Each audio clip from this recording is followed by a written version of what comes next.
So, yang pertama elemennya, unsurnya, doa kepada siapa? Allah. Yang kedua, siapa yang berdoa? Kita. Siapa kita ini? Siapa kita ini? Hamba Allah. Kalau kita hamba, yang namanya hamba itu berarti kemampuannya terbatas. Yang namanya hamba itu berarti lemah. Yang namanya hamba itu berarti mohon maaf, hina, dina, tak punya apa-apa. Betul? Berarti mohon maaf, ketika Bunda berdoa, siapa yang berdoa? Saya, hamba. Apa sikap yang perlu Bunda hadirkan? 3. 1, Bunda harus yakin kita lemah. 2, kita harus yakin kalau kita hina. Dan yang ketiga, kita harus yakin kalau kita butuh sama Allah.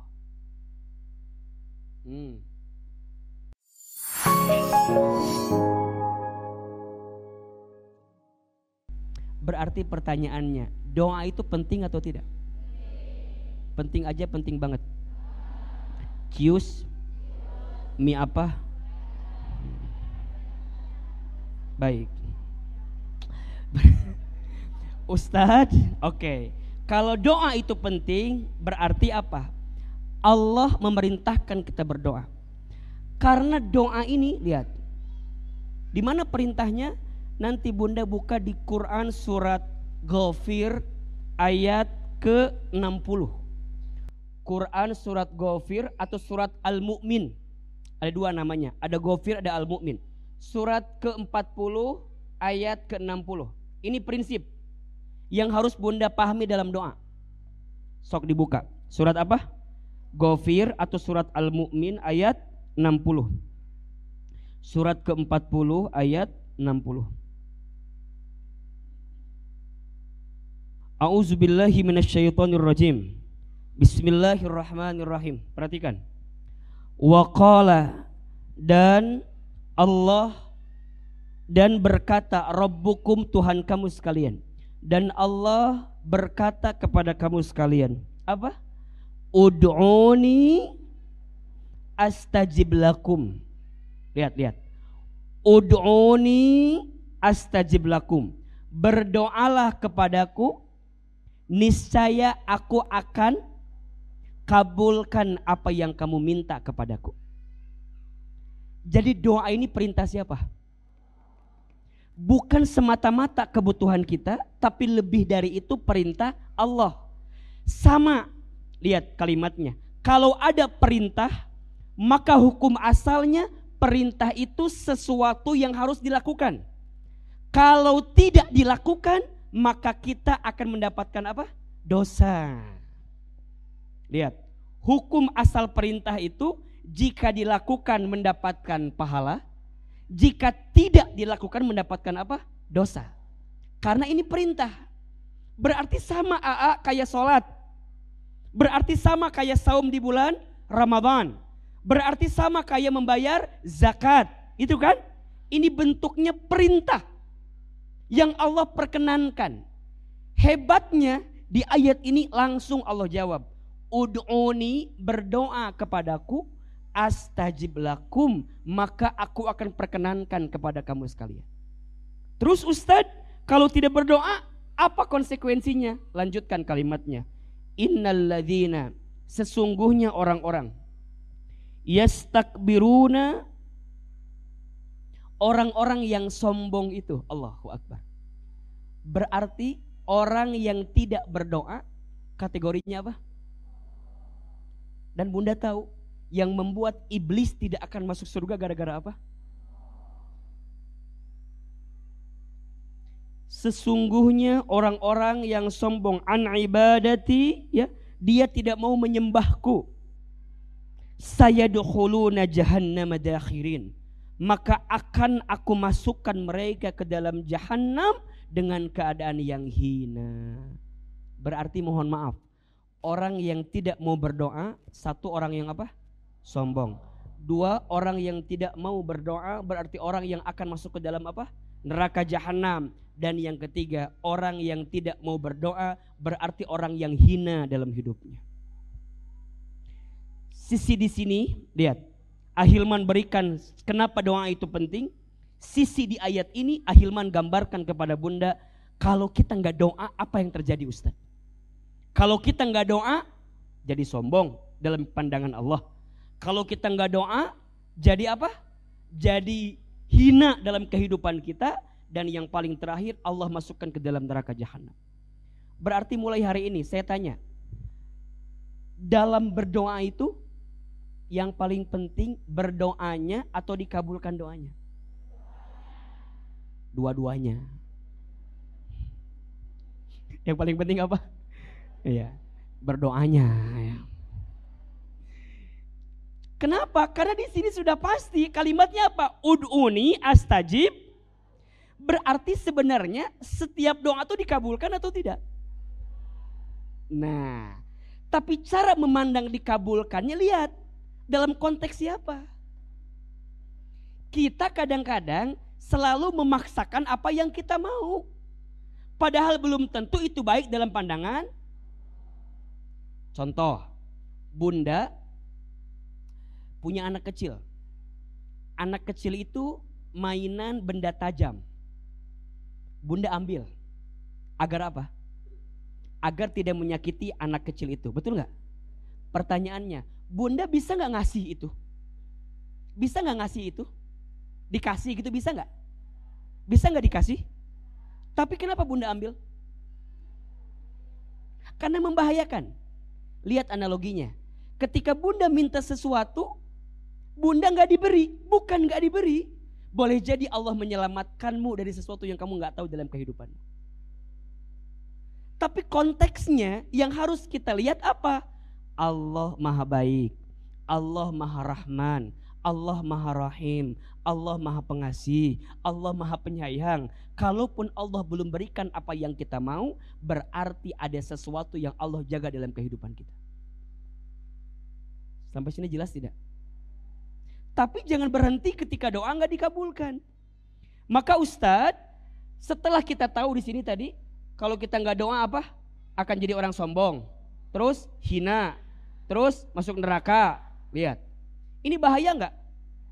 Tapi di awal ayatnya Allah sampaikan astajib lakum. Aku akan kabulkan doa kamu. Betul nggak? Berarti dalam doa nanti ada 3 aspek yang paling penting. 1, kepada siapa kita berdoa. 2, siapa yang berdoa? 3, bagaimana cara berdoa? Oke. 1 apa? Kepada siapa kita berdoa? 2, siapa yang berdoa? 3, bagaimana cara kita berdoa? Ulangi. Yang pertama, kepada siapa kita berdoa? Kepada siapa kita minta? Allah. Sekaligus ini menguatkan, Bunda haram minta ke dukun. Haram minta ke orang bodoh, orang pintar itu mah. Ya. Ya. Haram. Bahkan jelas itu ayat hadisnya kan? Barang siapa yang mendatangi seorang dukun, kemudian dia bertanya sesuatu kepadanya, maka apa? Ibadahnya, sholatnya tidak diterima selama 40 hari 40 malam. Bunda baru datang, nanya nih, baru nanya nih. Datang nanya. Ini belum percaya nih, belum percaya. Baru nanya, datang nanya. Maka ibadahnya 40 hari tak diterima oleh Allah Subhanahu wa taala. Terus gimana Ustadz? Libur ibadah kita? Bukan. Bukan libur. Justru bertobat, jangan ditambah lagi, kira-kira begitu poinnya. Terus gimana Ustadz kalau udah datang, nanya, percaya, maka dia keluar daripada agama Nabi SAW. Ini hadisnya jelas. Makanya Bunda abaikan apa-apa yang kemudian keluar dari yang namanya dukun. Kan sekarang lagi ngetren tuh ya. Ada yang juga berjubah seperti Ustadz, tapi sebenarnya dukun. Harus hati-hati. Tapi Ustadz, ada kan orang yang diberikan kemampuan seperti itu? Ada. Tapi ingat, itu wasilahnya. Mintanya ke siapa? Makanya ini mohon maaf ya, ini sedikit tauhidnya agar kita lurus nih. Kalau bunda sembuh, itu siapa yang menyembuhkan? Kita nih kadang-kadang suka bilang begini, dokter itu nyembuhin saya. Itu kalimatnya kurang tepat. Dokter itu apa? Menjadi perantara, jadi wasilah, memberikan nasihat kepada saya, dan Allah izinkan berikan kesembuhan kepada saya. Obat bukan menyembuhkan kita, yang nyembuhin kita siapa? Allah. Tapi kalau bunda cicing teka dokter, cicing gue, dah Allah maha penyembuh. Nah bunda akan dituntut, kenapa bunda tidak ikhtiar gitu loh. Jelas tidak? Makanya ikhtiar itu kewajiban kita. Hasilnya siapa yang menentukan? Jelas sampai di sini? Berarti ini kuat. Kalau kita minta sama siapa? Makanya mohon maaf ya. Kalau ada yang mohon maaf nyembah pohon, ada. Nyembah meja, ada. Ya. Ini mohon maaf ini. Tolong diluruskan sedikit ya. Kita itu minta sama siapa? Doa sama siapa? Kepada Tuhan kamu sekalian. Siapa Tuhan kita? Termasuk kalau bunda juga berharap dalam hidup, jangan berharap kepada selain Allah. Berharap kepada manusia itu apa? Patah hati yang disengaja. Status hari Rabu itu. Berharap kepada manusia itu patah hati yang disengaja. Kan itu yang sering kali kita bacakan. Qul huwallahu ahad, Allahus somad, lam yalid walam yulad, walam yakullahu kufuwan ahad. Allahus somad. Allah tempat aku berharap, bersandar, bergantung. Betul? Bunda berharap, coba sekarang belajar ya. Kalau bunda berharap berlebihan kepada sesuatu, biasanya bunda akan sakit hati dengan sesuatu itu. Jadi belajar melepas sedikit-sedikit, ikhlas. Ingat ya, jika tidak ingin merasakan kehilangan, jangan merasa memiliki. Status hari Kamis itu ya. Jika tidak ingin merasakan kehilangan, jangan merasa. Karena yang membuat engkau merasakan kehilangan karena terlalu merasa Terus gimana Ustadz? Inna lillahi wa inna ilaihi.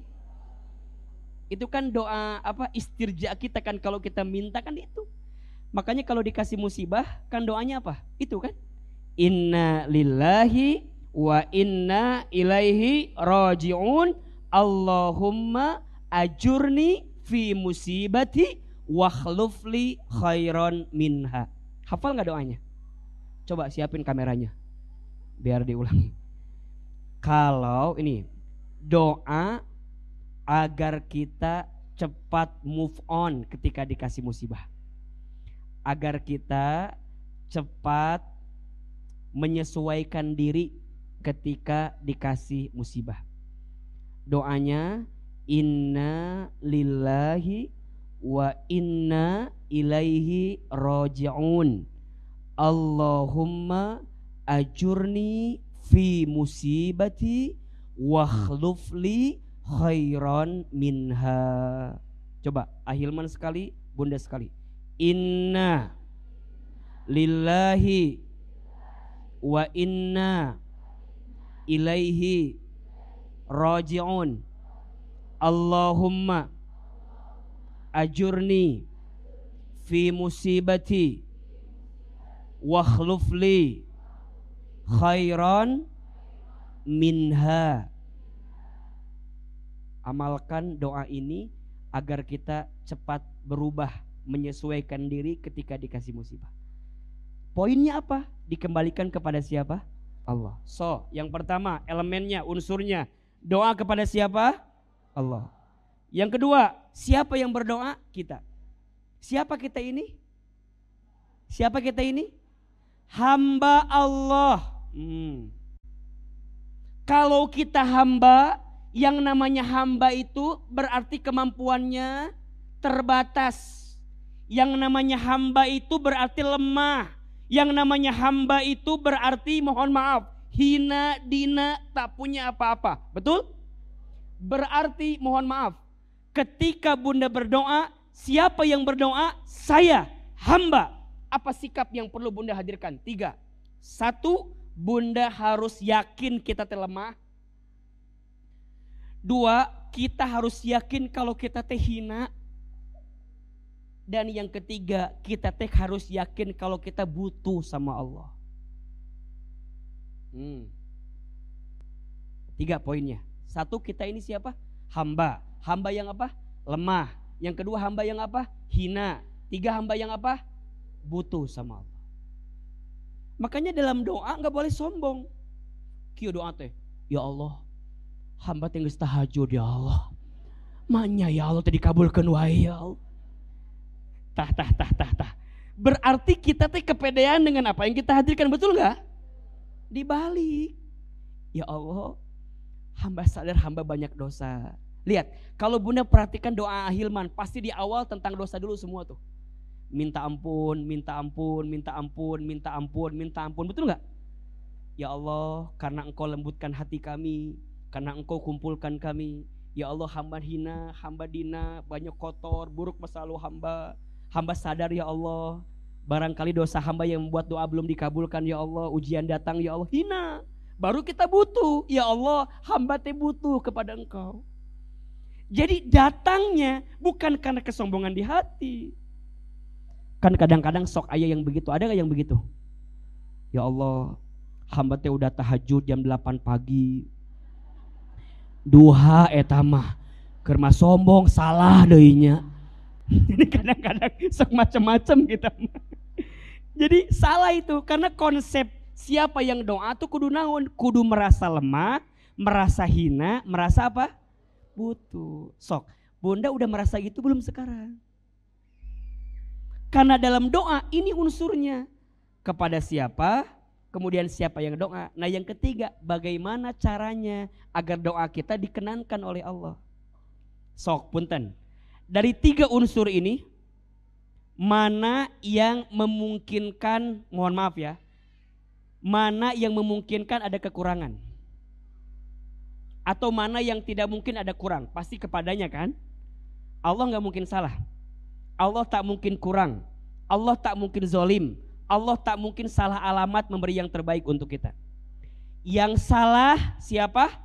Kita, dan mungkin caranya yang salah.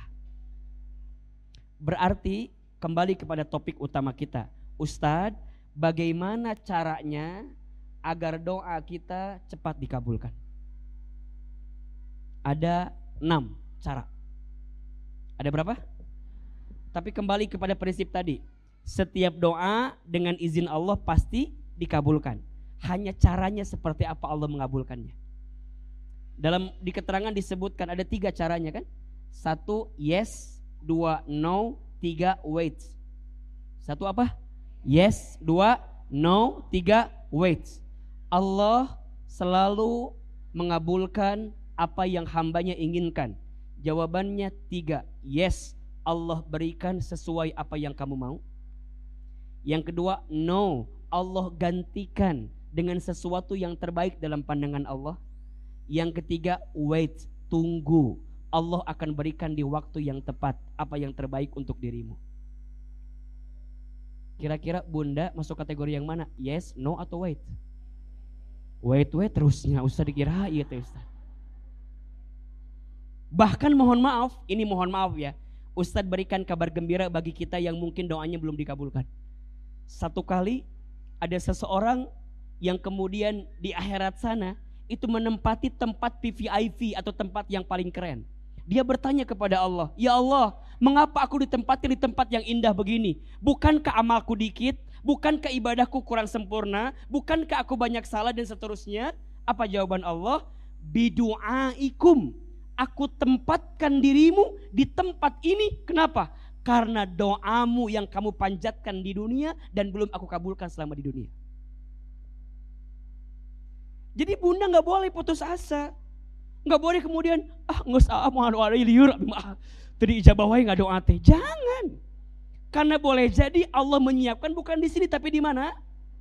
Tapi syukur-syukur di dunia dikasih, di akhirat itu yang paling nikmat. Itu kan doa kita kan? Rabbana atina fid dunya wa fil akhirati wa qina. Kita pengen Ustadz bahagia di dunia, bahagia di akhirat. Nah, doa senjatanya, doa kekuatannya.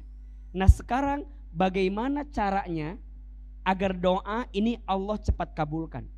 Selain tadi, bagaimana kita merubah diri kita ya? Harus merasa lemah, harus merasa hina, harus merasa butuh. Maka ada berapa ini? 1, 2, 3, 4, 5, 6. 6 cara dengan izin Allah doa kita cepat terkabul.